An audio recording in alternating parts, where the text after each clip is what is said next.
Oui, alors juste un petit mot, effectivement, pour effectivement l'acquisition, la prise de participation, on a effectivement encore une procédure particulière pour l'investissement étranger qui consiste à ce que les investisseurs étrangers sont tenus à enregistrer, obtenir l'approbation avant de pouvoir réaliser une acquisition au Vietnam. Processus, j'en ai quelques-uns qui peut se passer généralement bien, mais enfin, c'est un préalable que les entreprises, les investisseurs locaux n'ont pas à satisfaire. Last but not least, la fiscalité, hein, et alors effectivement, un petit peu même motif, même punition que sur le juridique. Alors, on a eu deux traitements différenciés. Et à vrai dire, qui a plutôt profité aux sociétés à capitaux étrangers, hein, puisqu'effectivement, elles ont longtemps bénéficié d'un taux d'imposition qui était réduit au regard des sociétés à capitaux locaux.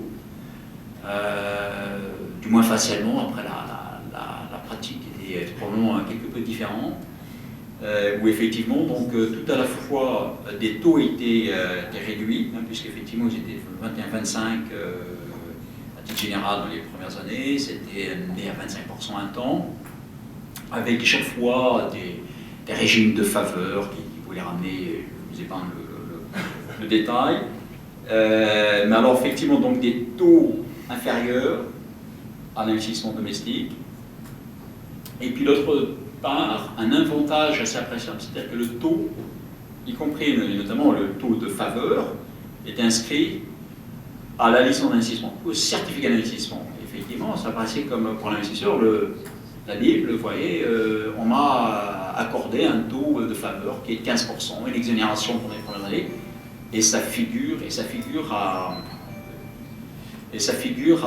mon licence d'investissement, enfin, ce qui n'était pas accessible aux locaux, et on a découvert qu'effectivement, ça ne suffisait pas, puisqu'effectivement, ce genre de garantie est régulièrement challengée par l'institution fiscale qui ne s'est pas impressionnée.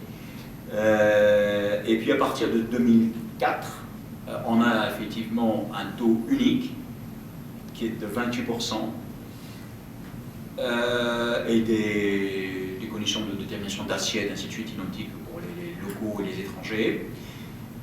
Et avec effectivement donc un parcours hein, qui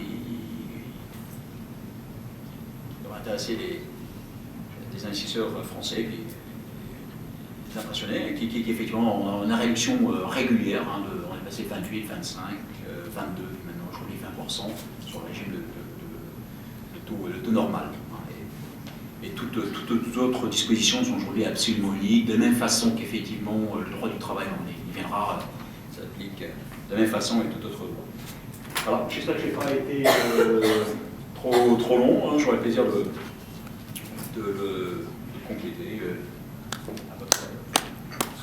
Une question. Merci, monsieur Ledreux. Vous pouvez vous asseoir à la table ronde qui se passera et on laisse la parole maintenant à Maître Antoine Loger du cabinet Audience Partners.